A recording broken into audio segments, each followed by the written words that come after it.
Ladies and gentlemen, good day and welcome to the Q4 and FY22 earnings conference call of Onward Technologies Limited. As a reminder, all participant lines will be in the listen-only mode, and there will be an opportunity for you to ask questions after the presentation concludes. Should you need assistance during the conference call, please signal an operator by pressing star, then 0 on your touchtone phone. Please note that this conference is being recorded. At this time, I would like to hand over the conference to Mr. Anuj Sonpal, CEO of Valorem Advisors. Thank you, and over to you, sir. Thank you. Good morning, everyone. A very warm welcome to you all. My name is Anuj Sonpal from Valorem Advisors. We represent the investor relations of Onward Technologies Limited. On behalf of the company, I'd like to thank you all for participating in the company's earnings conference call for the fourth quarter and financial year ended 2022. Before we begin, let me mention a short cautionary statement. Some of the statements made in today's call may be forward-looking in nature. Such forward-looking statements are subject to risks and uncertainties which could cause actual results to differ from those anticipated. Such statements are based on management's beliefs as well as assumptions made by and information currently available to management. Audiences are cautioned not to place any undue reliance on these forward-looking statements in making any investment decisions. The purpose of today's earnings conference call is purely to educate and bring awareness about the company's fundamental business and financial quarter under review. Now let me introduce you to the management participating with us in today's earnings conference call and hand it over to them for opening remarks. We firstly have with us Mr. Jigar Mehta, Managing Director, and we also have with us Mr. Devanand Ramdasani, Chief Financial Officer. Without any further delay, I request Mr. Jigar Mehta to start with his opening remarks. Thank you, and over to you, sir. Thank you, Anuj. Good morning, everybody. I hope you can hear me clearly. It's a pleasure to welcome you all to the earnings conference call for the fourth quarter of financial year FY21-22. I hope everybody is doing well. I'm pleased to now coming back to the operations and the business of the company of the last 90 days. I'm pleased to inform you the last year has been a historic year for our team in all core parameters. And we remain extremely positive about the opportunities in front of us going forward from all our existing clients and the amazing funnel that has been built up over the last 2 years. We've delivered a record 28% annual growth, again, the first time for our team, and 225% PAT growth from the previous financial year. Very happy to know that and share with all of you that he's actually surpassed all our internal projections as well. And I know our team could have done much better as well based on the amazing visibility that we saw at the start of the quarter. In coming back again to the operations, we have broken down into 2 business units now. One is the India business unit where we sell to all the large captive centers in the country, only MNCs. And second is the international business unit where we have recently opened 7 offices, 3 in US, 3 in Europe, and 1 in Toronto, Canada. Both of them average about 27-28% annual growth. And the pipeline, again, is looking very healthy. In terms of Q4, the company recorded its highest ever revenue of 87.5 crores, which is pure run rate revenue. And we believe this number will keep growing. It was a 32% year-on-year growth and 13% quarter-on-quarter growth. Again, the best that the company has delivered so far. All the growth has come from mainly the 2 business verticals that we are primarily focused on. Industrial equipment and heavy machinery, and second is the transportation and mobility verticals, which predominantly is automotive and rail transportation for us. We now have 11 OEM clients and tier ones where we each contribute more than $1 million of revenue run rate. We added 160 employees net during the quarter, which took our total employee headcount at 2641 employees. These are all full-time employees across the company. We also, in line with our commitment to increase our offshore revenue over the next few quarters, we started opening up centers of excellence across the country. As you are aware, traditionally Onward being a headquartered company out of Bombay, we were expanding predominantly in Pune. Then over the last few years, we have started sowing the seeds and investing big in Chennai. Now where we have more than 500 seats. In Bangalore, right in Whitefield, and third in Hyderabad recently, where we've set up the digital DevOps practice.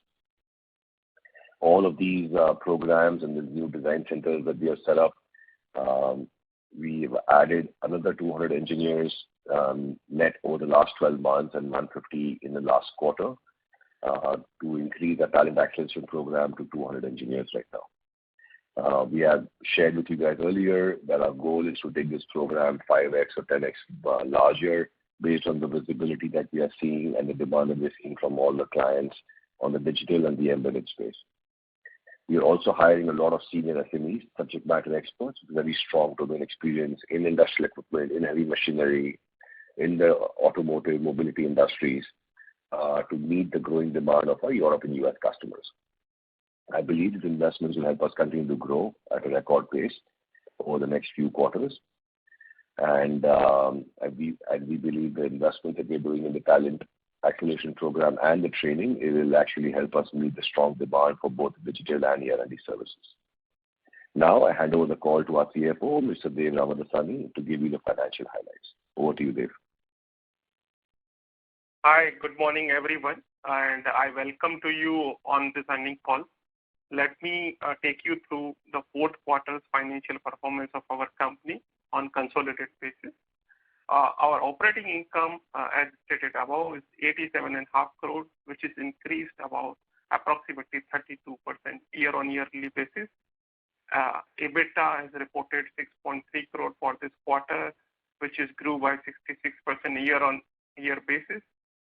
EBITDA margin is reported 7.2% and net profit after tax reported 3.2 crore, which is up by 52% year-on-year basis. Our operating income for the financial year ended 2022, 307 crore, which is increased year-on-year basis is 28%. EBITDA is reported is 21.4 crore, which is increased approximate 24% year-on-year basis. Net profit after tax, which has been reported 23.7 crore, which is more than 3x up from previous year.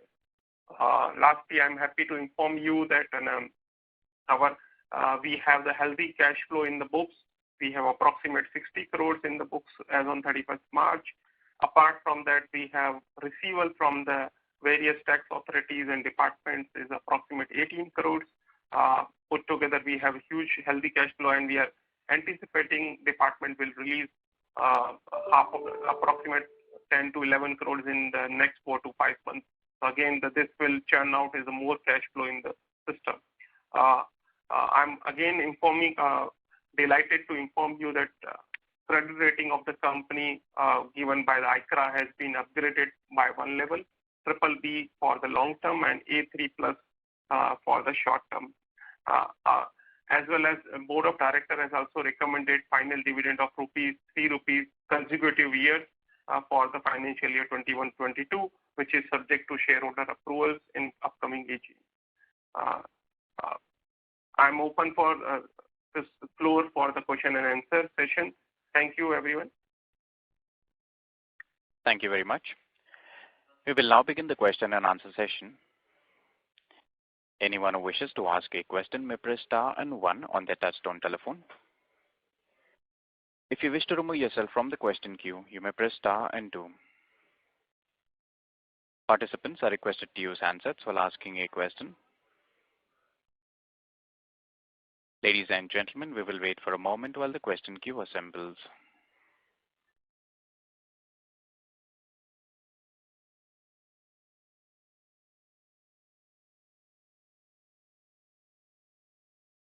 A reminder to the participants, anyone who wishes to ask a question may press star and 1 at this time.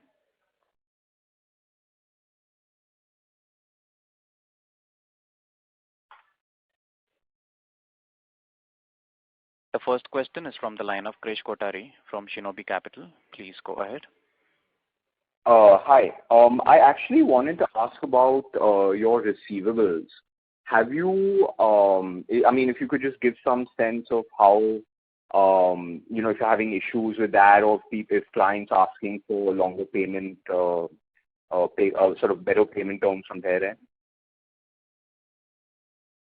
Okay, let me take you through this rationale behind that. And if you see that our revenue is quarter on quarter growing, particularly last 2 quarters has been growing significantly. And in DSO, while the calculated the DSO, the sales will be calculated as the average per day sales on that. So when your amount uncollected as on the 31st March, where the DSO has been calculated, your sales has been shoot up, but your average sales has been not increased in that fashion. So therefore, if you see the arithmetically, yes, DSO is increased, but it's when the growing company, this is the common thing for the everything. And there is no issue in the collection amount, because as we explained in earlier calls, is that we deal with all large OEM companies here on that, and we never face any collection challenges, and we have not provided any project for doubtful debt. So I personally believe that, and there is no challenge in the collection on that. Okay, got it. Thanks. My next question is actually related to this whole supply side issue that's been there in the industry. I just want to get a sense of what you think needs to happen for that to normalize. For example, does there need to be some sort of cracks appearing in the unlisted startup world for things to normalize, or is there anything else that you think needs to happen?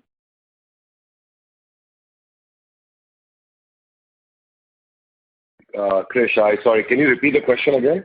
Yeah, sure. I actually just wanted to get your sense of what needs to happen in the industry for the employee costs to sort of normalize. And what I mean by that is, I don't mean your company specifically. I mean just, expectations of employees in terms of what they should be, what their compensation should be. So I'm just trying to understand what you think needs to happen. For example, do you think that there needs some, funding issues need to start happening in the unlisted space for those expectations to normalize? Sure. So, Krish, our view is a bit different. I can talk to you in specific. The startup world is very different, and the skills they are hiring is very different. And I can talk about where we are at Onward.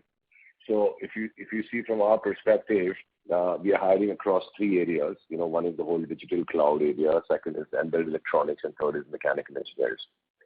Now, in this particular space, we don't see that big a challenge today than what it was 6 months ago. While the demand is at an all-time high, I think most companies, whether it's Onward Technologies or companies even similar or companies across the country, all of them are now focusing more and more on actually their internal talent acceleration program or reskilling and upgrading or hiring a lot of freshers. Because there's no way you can be in the market where you can just constantly survive on lateral hires. And I think that's a huge change coming in. And, most companies, and I'm sure you've seen the press release and the notes of all these companies, people have hired in thousands and thousands. Like for a young company like us, we hired 200. And we have an ambitious plan of taking this program right now to 2,000 engineers. Because the moment we do that, I think that whole supply challenge which companies have, and I think will go down drastically. So it's more about building your own capabilities in-house than depending on lateral hire is where my focus lies today, at least at Onward. Okay, got it. Thanks. I actually wanted to talk about something that you just mentioned in terms of building capabilities. What is your sense of how do you compare building it in-house versus acquiring some capability? What do you see as the pros and cons of each of those sort of paths? So what we are doing in Onward is, we're trying to create we're trying to create a pyramid model, right? So where we need to hire, especially in new advanced technologies where we have no presence or where we are entering for, let's say, our clients, let's say in the mobility industry. Now, what we are doing is we are hiring very senior, experienced SMEs at the top. Project leaders, these are guys who are coming directly from the market where we're doing lateral hires. But the entire bottom layer, which is 80% of the staff, is going to come from our own internal engineers. So whether they are engineers transferred from the older technologies where they were working, or engineers who will be hiring directly from the best colleges in the country. So it's a pyramid model that we are creating, because we do need the external domain experience for sure. But instead of getting, let's say, if you're starting a project with 100 engineers and all 100 coming from lateral hires, which was the case for Onward 2 years ago, today we are only hiring 10 people at the top and 90 people is going to come from our own team members. And we are seeing more and more customers are being appreciative of that. They're being very supportive, and actually they are also investing with us to train those the new 70, 80, 90% engineers in customized programs because they are hurting as well. Got it. Okay, thanks. And just if I can just ask one more question. On the sort of CapEx side, if you could give some breakup of what you see as maintenance CapEx or say growth CapEx, and also just over the next, say, 3 to 5 years, how much you think you need to invest on that front? Sure. So the good part, Krish, for our businesses, we don't really have a CapEx, right? I mean, if you've seen our numbers in the last 12 months. So what we buy as a services company is only two things. There's the laptops and the servers and the high-end workstations, and then there's all the software. Traditionally, in ER&D industry, we were all buying CapEx, which was very huge because each license cost or each software cost per engineer was anywhere from 3 lakhs to 30 lakhs, right? Based on how high-end simulation software that you buy. Today, the whole world has changed in the software side, where the entire thing is now moved as a SaaS model. So they're literally subscribing to all the software licenses now. So that doesn't go into CapEx anymore. Even the hardware that we were buying, the laptops and everything else during the last 2 years, all of them we ended up majority of them we are leasing now, whether it's from HP or Dell or whichever companies. And so that model also is going down. So some of the CapEx that you see in our books might be actually for new offices that we have recently, new design centers and centers of excellence that we have recently opened up, and the labs that electronic labs that we are setting up in every city in the country. Okay. And so do you have any number that, in a broad sense over the next 3 to 5 years that you think you need to invest? Dave, is there a number in mind? I would believe it would be very consistent with our net employee growth with every new employee who joins. Krish, actually, this question is typically how fast we are expanding on that. Maybe the basis on the demand side, it will vary. But if you ask me the ballpark-wise, CapEx-wise, 4 to 5 crore for the computers and the software will be minimum requirement for every year. We believe so. This number can be accelerated or in proportionate to the my revenue increment. Okay, got it. Thanks so much. I'll get back to you. Thanks. Okay. Thank you. The next question is from the line of Sriram Ranjan, an individual investor. Please go ahead. Yeah, hi, Sriram here. The line sir, if you can speak closer to the device, please. Your audio is... Yes. 1 second. Is it better now? Yes, sir. Please proceed. Okay, wonderful. So congratulations, Jigar and the entire Onward team's wonderful set of results. Very encouraging, especially the top line growth, which is critical for a young company. Just few questions. One is the EBITDA margins have grown actually year on year, but sequentially there's a bit of a drop. Any reasons for that?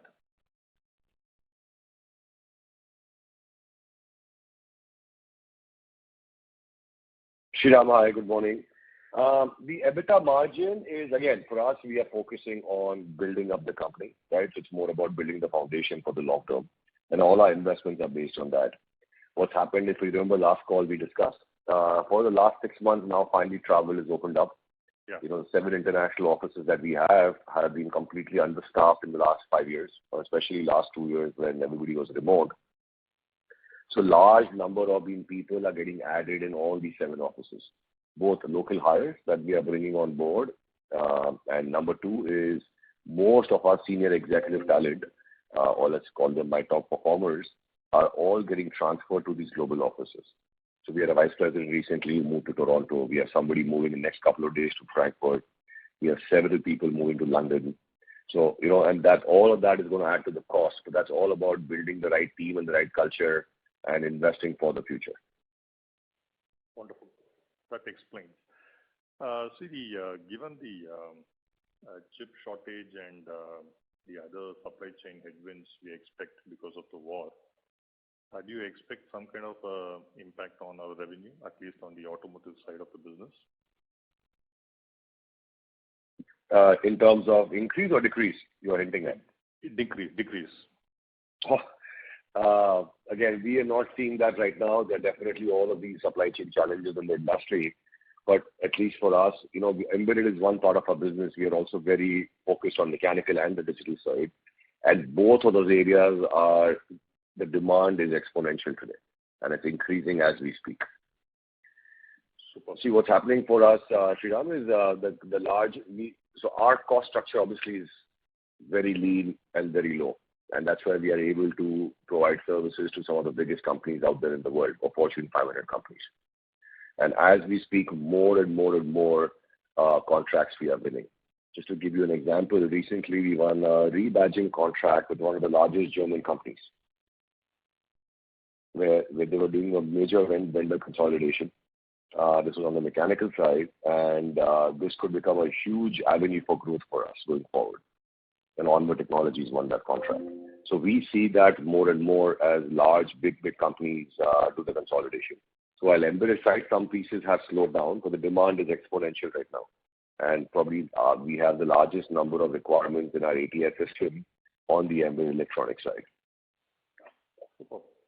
Very encouraging, Jigar. See, the goal we've set for ourselves by 2025 is 50% revenues from digital. So we're currently at about 8%. Are we clocking in the right direction for that, Jigar? Any guidelines there? No, absolutely. I mean, as I shared in the opening remarks, Sriram, it's we did better last year on the digital side and on the offshore side than our own internal projections. And I think January, February, March was the pent-up demand when the world opened up, especially in US, things started really flowing for us. But I do believe on the digital side, coming back to your question, 50% is our stated goal, and we do believe we will get there. And most of our new deals are in that thing. Are in the digital domain and the cloud domain. The last question. So this is my question I keep asking. So in the space of EV or automotive, you had some plans to enter into that. Are we near that execution of the plan this year, or it's a little bit away? It is something that we want to start right away right now. But what's happened for us is all our key leaders on the delivery side have all been absorbed in some of the large engagements and projects that we have won recently. So most of them are on the field right now, and we do believe we will start that in this quarter. Excellent. We know the people we want to bring on board. I think it's all done. I think it's all about just making sure that all our offices are completely well staffed first before we get into new areas. Yeah, so I think that was the penultimate question. Last one. So I see an introduction of AR and VR in your deck this time, which is extraordinarily encouraging again. So any plans of actually some sort of immersive metaverse engagements, especially in your auto space? So we started seeing traction there. We started seeing RFPs, and we won a small project as well. But that's something where most of our customers, if you look at the top 25 customers in whether it's automotive or in the industrial equipment or heavy machinery, all of them are asking us to build these capabilities. Because that's something they have started looking at very seriously, and they're very open to from an offshore perspective now, as you know. And that's where we started investing in these areas as well. We do believe it will become a big avenue for growth for us and a differentiator for our existing clients. Wonderful, Jigar. I think my questions are done. Very encouraging, and all the best for Q1 2023. Thank you. Thank you. The next question is from the line of Nikhil from Galaxy International. Please go ahead. Thank you. Thank you for the opportunity. I just wanted to understand, so what is the target that we are actually looking for in FY23 as we build upon our $100 million target for FY26? So what is it that we would want to kind of achieve in FY23? If you can share some light on that. Yeah.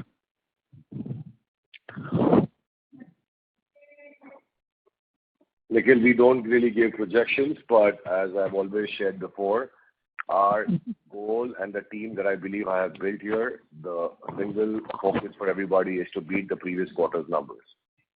Right? That's what we're doing. So we do believe a very, very small base. But what's important for us is to build the right foundation. That's where all the energies are going.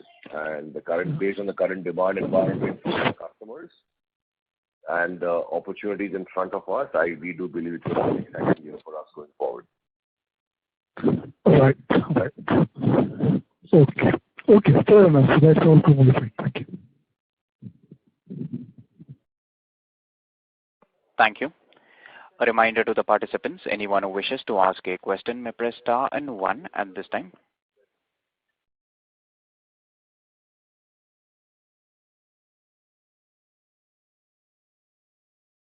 The next question is from the line of Pawan Punjabi from Hexagon. Please go ahead. Hey, hi. I just was curious to know if there's any kind of EBITDA margin that you're looking at, which would be like a stable EBITDA margin once the company is, more stable, once it's done with its hiring, etc. Is there any kind of a limit of EBITDA margin that you're looking at?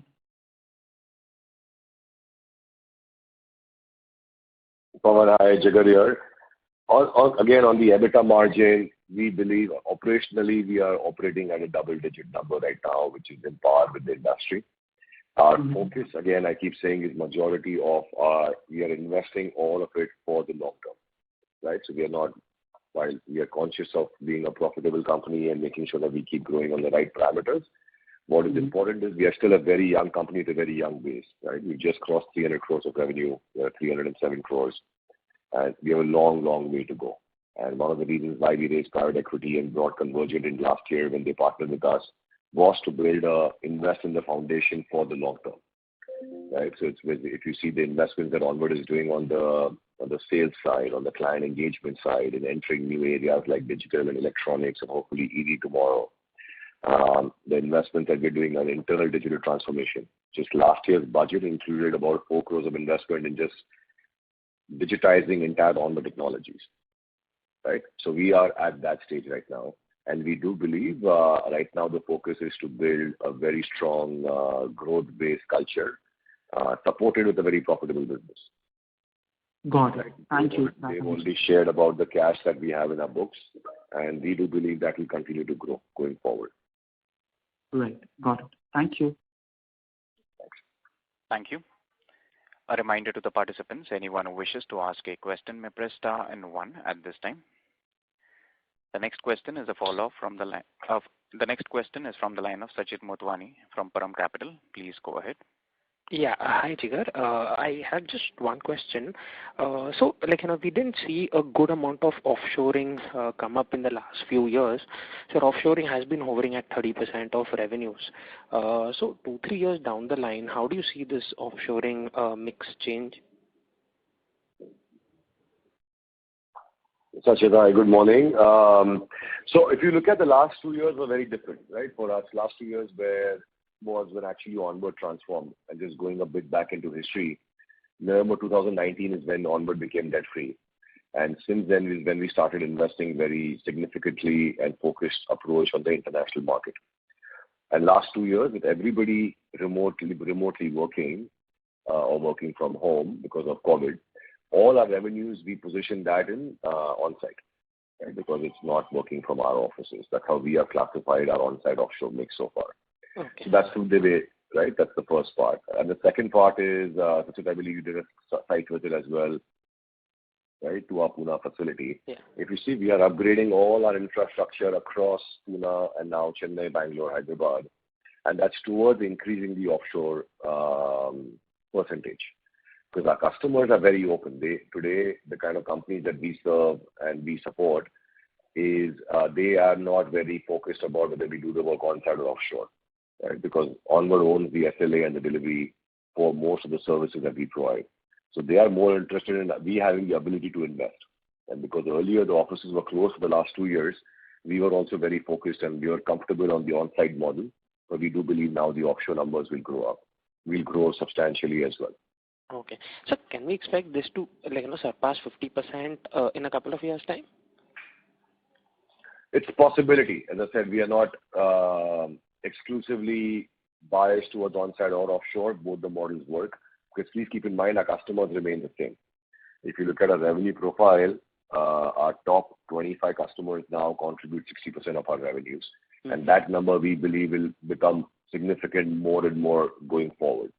So, from a large number of customer base that we had last 2 years to where we are today, we'll have very, very few strategic customers, as I said, about 25 or 30, where we will grow our revenues with. Now, those customers might want us to do work on site, offshore, or near site to where they are.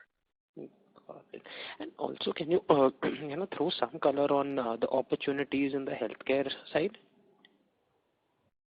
So healthcare has been an exciting vertical for us. We will have, I shared with you guys last time, we had a major win last quarter. This quarter, we have an amazing win with a customer in US, which is also growing at a very, very fast pace. This is all on the digital side and the analytics side. And so now we have 3 large strategic customers. We are in the process of onboarding several new domain leaders in our Pune design center for healthcare, where we are investing in multiple different areas. Again, this is all focused on existing clients. And we believe, again, this will become a significant growth driver for us in US and Europe markets.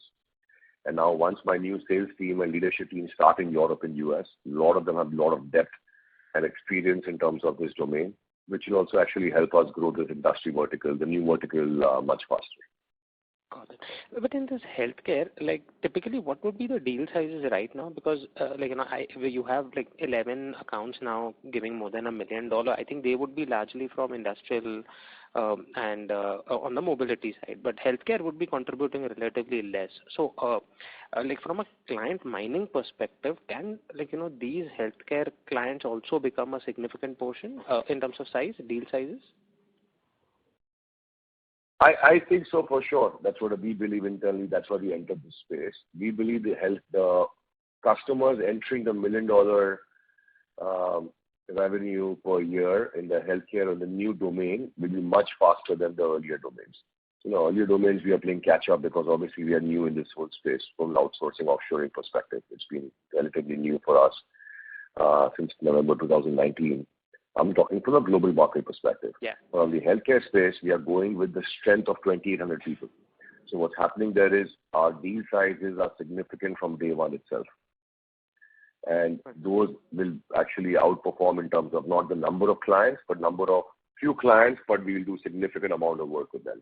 Just to clarify again, we are not building a domain-based practice. We are building a digital technology-based practice on the cloud, on our analytics, on advanced analytics. And because we have those skills in-house, we are seeing a huge traction and visibility, and even our cycle in terms of from the time we enter a new prospect to closing a deal is much faster. Got it. Got it, Jigar. All the best, and thank you for answering my questions. Thank you. Thank you. The next question is from the line of Nikhil from Galaxy International. Please go ahead. Yeah, thank you. Thank you for the opportunity once again. So I just wanted to check, in our business, roughly around 70% of the projects are on the time and material, and the fixed time and fixed price are only around 25-27%. Generally, it's the reverse in the industry. So any specific reason for us preferring this time and material work as compared to the fixed time and fixed price? Because I understand that probably the margins might be a little better in fixed time, fixed price. Yeah. Thank you. So let me give you a bit of a background here. When you compare the industry, I think you're comparing with some of the larger peers who've been there for the last few decades. We are very new in this space. We are a young service provider. As I said, we've just crossed 300 crores of revenue. For us, if you look at our client profile, majority of some of the biggest customers, whether it's in US, whether it's in Canada, France, Germany, UK, we have one has been in the last 5 years, and large number of them in the last 2 years in particular, right? Since we started focusing on top line growth. Earlier, our focus was only on cash generation to become a debt-free company. Now, coming back to your point, Nikhil, when we start an engagement with a new customer is also trying to know us and get to know us, and Onward has to build its credibility with the customer, both on quality, on deliverables, and on having, the best manpower, the best team. And initially, all engagements start with TNM or time and material. And that's our experience in Onward Technologies. So all the new engagements that Onward has won in the last 2 years especially during this whole remote working environment, has been on T&M mode. Once we hit a maturity model with these customers, where we have with some of our larger peers, some of the customers where we have engagement more than 5 years, those will get converted more and more when the customer gives us access to the large RFPs which are fixed price. So initially, my focus continues to be on T&M. I believe that's the trend that will continue at least for the next year or so, at least for a few quarters. Post that, when we do believe that we'll have, we have 11 customers now with $1 million run rate. We have a clear visibility that we will hit 18 to 20 same time next year, a year from now, based on the wins that we've had and the funnel that we have today.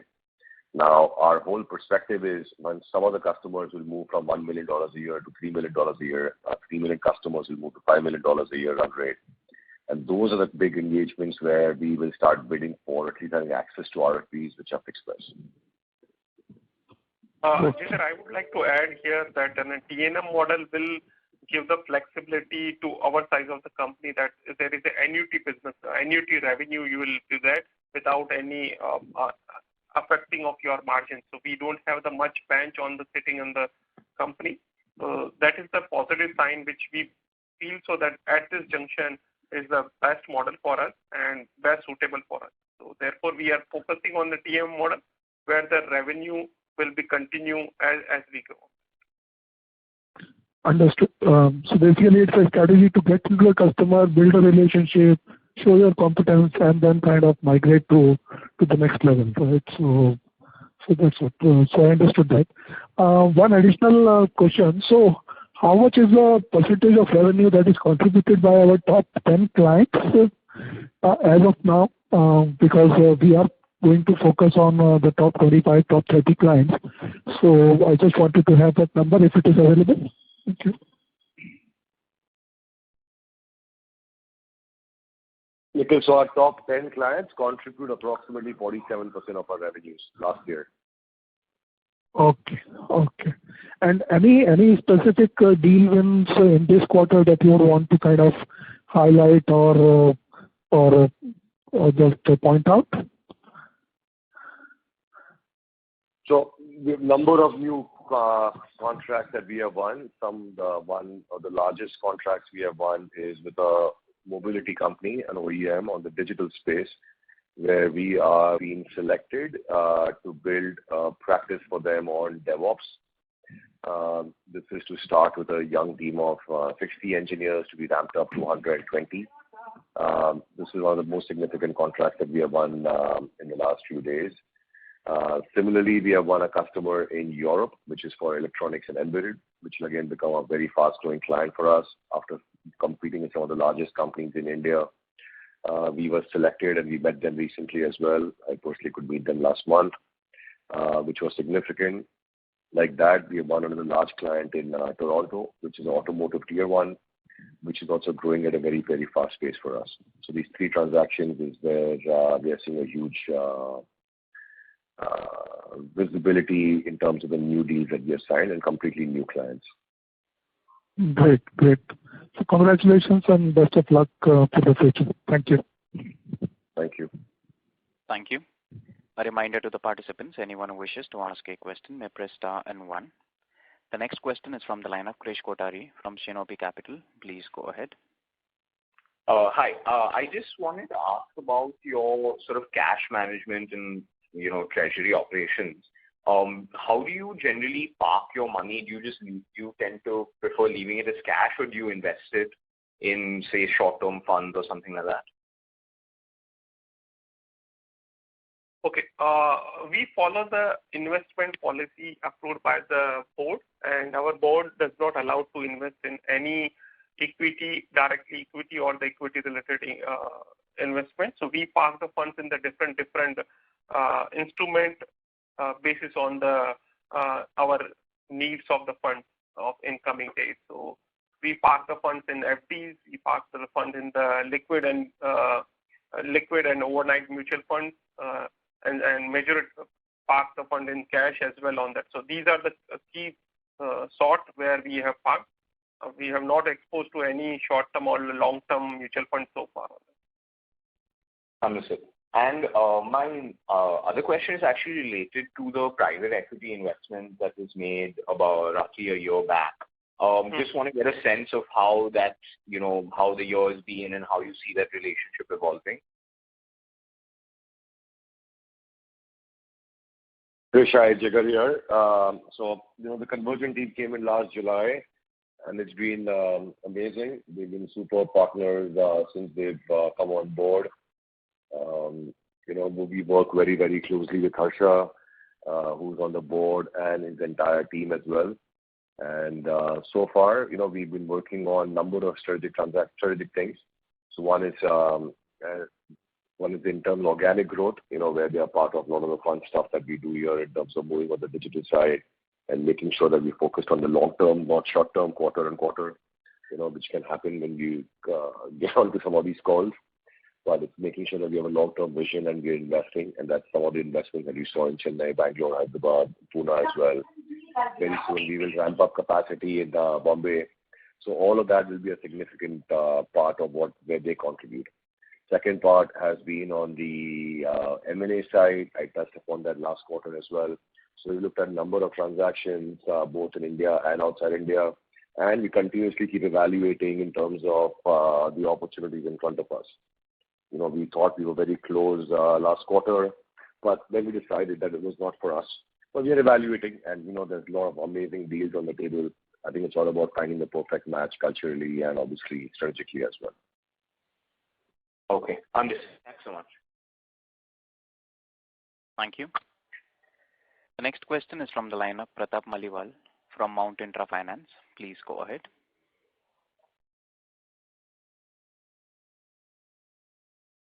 Pratap Maliwal, your line is in talk mode. Kindly go ahead with your question, please. Yeah, sorry. Can you hear me now? Yes. Yeah. Thank you for taking my question, and congrats on a good set of numbers. Most of my questions have been answered. I just wanted to know, since you're saying that we are hiring more and more subject matter experts, so could you please maybe clarify in which verticals, in which areas we're looking to add more experts across our verticals, and are we adding any of them in healthcare? Because I believe you said we're not building a domain-based practice. So any in healthcare, and just a color on which areas we're looking to add more and more subject matter experts to?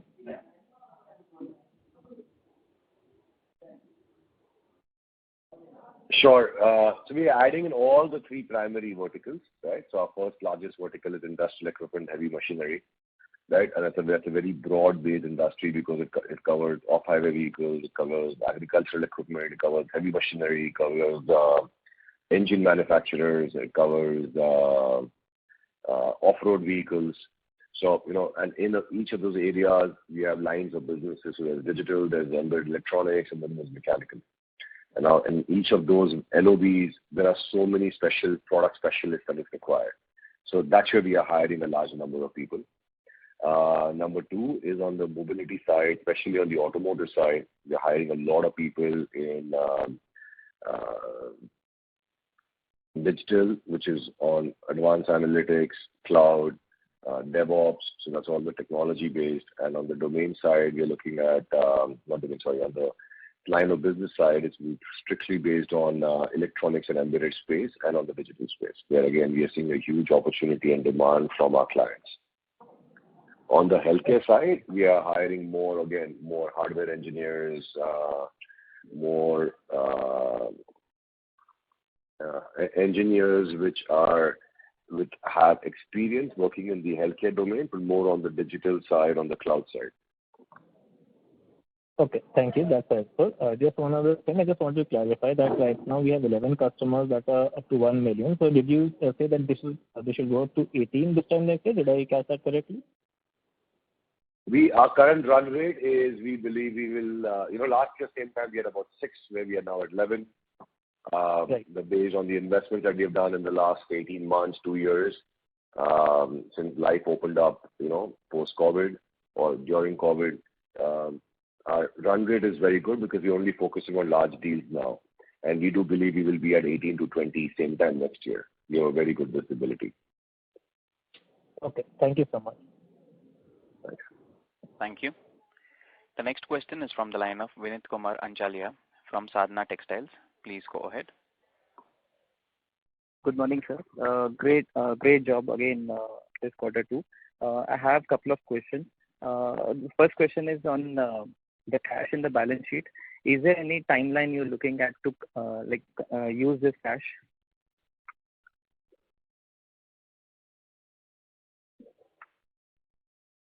I'm assuming you mean more from an M&A perspective or? Any way, be it in hiring side or be in acquisition. So again, absolutely, right? So that's what we've been doing over the last several quarters. We've been investing. If you see, we almost have now more than 25 crores additional, which is blocked in account receivable based on the growth that we delivered last year. So every day, every month, more and more we keep growing, more money is going to get stuck, which is required for our organic growth. Second is we are investing much more aggressively for the future or for the long term, whether it's setting up these offshore design centers and centers of excellences or labs for our customers. And that's also a very important thing. And third is, we're looking at the M&A side as well. So we're keeping all the options open, just to simplify the answer. And, we do believe having good 6 months of cash balance, which is for our payroll, is a healthy way to move forward as well. Yeah, but just any idea, like if you can give on completion of the cash, like we are in no rush. Actually, if we have huge cash on the balance sheet given the market cap now. Sorry, you'll be happy with cash or not happy with cash? Not happy with the cash, sir. Oh, okay. It is huge actually. If it is deployed, correct. But if it is deployed, then we can have higher returns. That is what I was looking for. No, absolutely. I think you will see that, and we keep growing. But we are very happy with having cash in our books, and which gives us a stability and the confidence to my employees, to my customers. That also is very important. At the same time, we are always investing, and you see us investing. The real fun for us now, next 1-2 years, is to make sure we invest substantially in North America and in Europe. Integrate all our new employees and train them to make sure that they're selling what we are great at in terms of service lines, and hopefully then grow the offshore piece and eventually the margin as well. So, all will fall into place if I see over the next few quarters. Right. That is also my side. Thank you. Thank you. Thank you. The next question is from the line of Sanjay Awatramani from Envision Capital. Please go ahead. Yeah, good morning. My question was on this EBITDA margin side. So I get this that we are focusing on growth at this moment, but in the coming future, do we expect that these margins of roughly around 7% odd can be moving down more towards, if we are focusing on growth, or this can be a stable margin we can expect?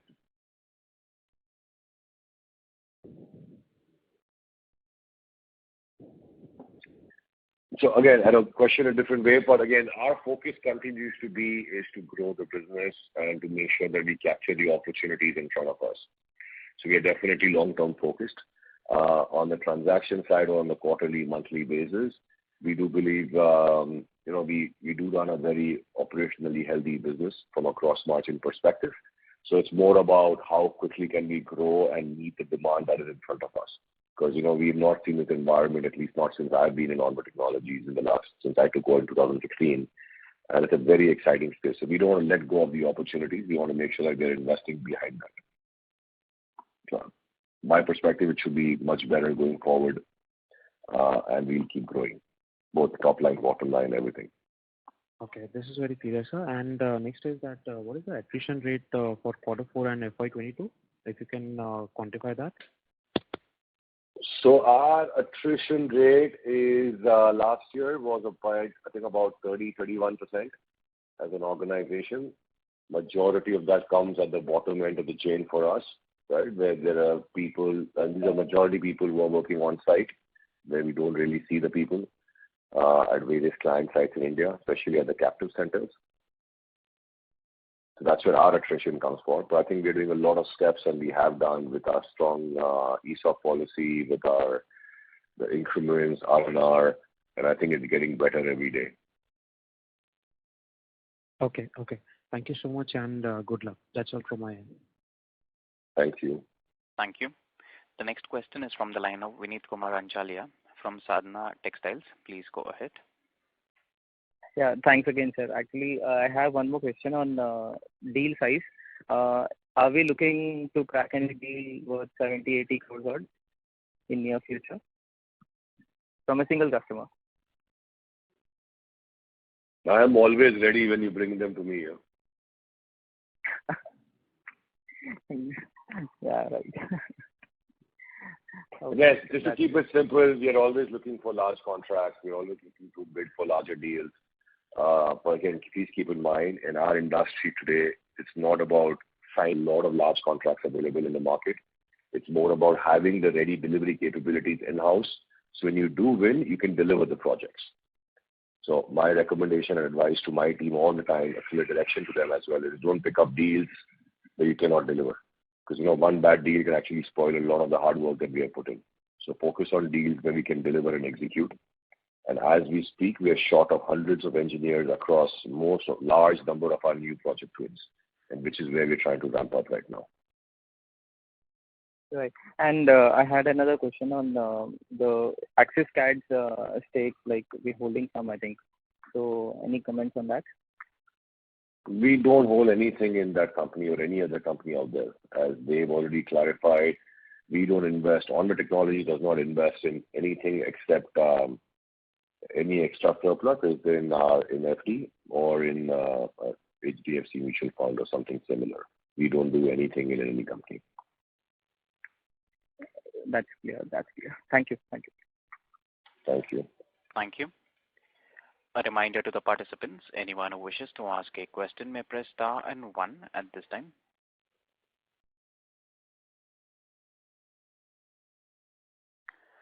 The next question is from the line of Bhavik Mehta from Roots Ventures. Please go ahead. Yep. So first of all, congratulations on a very formidable roadmap that the company has set. So I've joined the call late. So just a small question. So are there any updates on your acquisition of NV Pune, the technology park that you acquired, I think around December? Because the presentation mentions Bangalore and Chennai in terms of workforce. So just trying to understand what is happening there.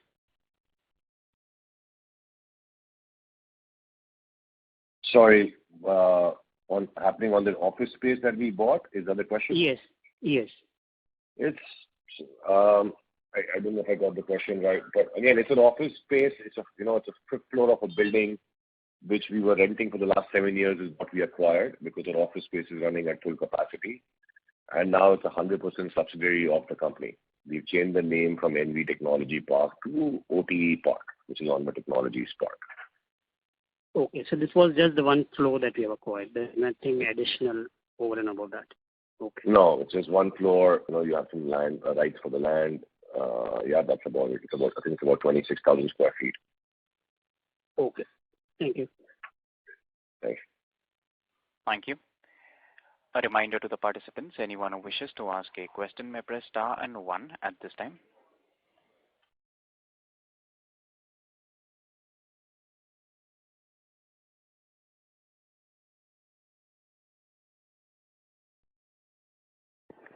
As there are no further questions, I now hand the conference over to the management for their closing comments. Over to you, sir.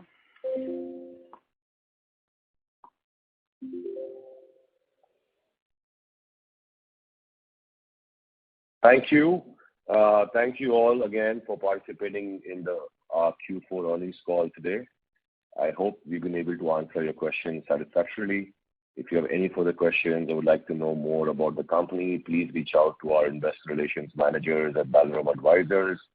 Thank you again. Stay safe and healthy, and see you all soon. Thanks. Thank you. Ladies and gentlemen, on behalf of Onward Technologies Limited, that concludes this conference. We thank you all for joining us, and you may now disconnect your lines.